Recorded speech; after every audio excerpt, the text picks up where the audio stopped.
Ya nk'uko mubizi iyi ngiyi ni channel yitwa Ark of the Gopher, ibaruzwa mu itorero rya Rusororo. Ubu ngubu mutureba twari twagiye Musanze gukora umurimo w'ivugabutumwa kugira ngo umurimo w'Imana ujye mbere. Ya nari kumwe uyu munsi na Captain Sam. Uyu niwe mureba. Captain Sam, mwiriwe neza? Mwiriwe neza. Ni iki kigushimishije muri aka kanya?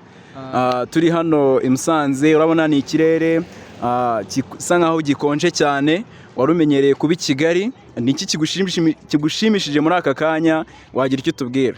I Musanze nabonye ari ahantu heza hatuje, hari klima nziza, ikirere cyiza cyane, kandi abantu abakristo baho nabakunze cyane, baganira iby'ijambo ry'Imana cyane, bafite ubutumwa bwinshi bamenye kandi bakeneye kuba babwira abandi.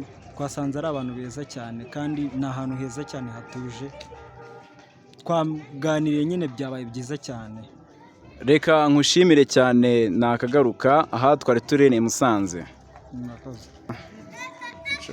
Ya hano dukomeje turi i Musanze n'ubundi twari kumwe na Captain Marcel ubarizwa ku itorero rya Rusororo Seed Church. So ahangaha twari turi rero ni Musanze, nk'uko mubibona urura n'urusengero rw'i Musanze ku itorero rya Yaounde.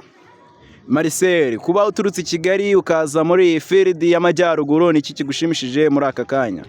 Mbere na mbere abantu abakristo baho batweretse urukundo, kandi nunarebana neza jiya yaho yari ifite morale, ndetse twishimye, twakoze ivugabutumwa risesuye, ndetse na bene wacu abavandimwe nabo batwishimiye.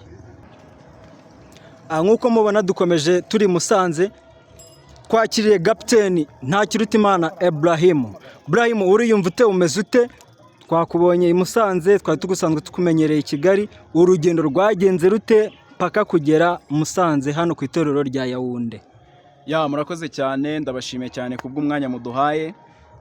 Uko urugendo rwacu rwa imbere na mbere, ndumva nishimye cyane bitewe nuko navuye kuri side imwe ngera ku yindi side. Ubwo mvuga ngo navuye i Kigali ngera mu majyaruguru, n'ubwa mbere magiye, ntabwo nari mpaza, urumva byonyine ni ibyishimo mfite mu mutima wanjye. Nshimira Imana kubw'urugendo rwagenze neza. So urugendo rwacu rwahereye ejo ku nyuma w'isabato twitegura kujya i Musanze. Hari gahunda twari dufiteyo, ubwo hari uko bari bateguye transport tugomba kugenda tukajya gukora iryo vugabutumwa. Ni ukuvuga ngo twaragiye tuva i Kigali, turazamuka twerekeza mu ntara y'amajyaruguru, aho twagiye duhura n'amakorosi cyane, nkumva rwose nishimye, ariko nkaba mfite n'ubwoba gakeya.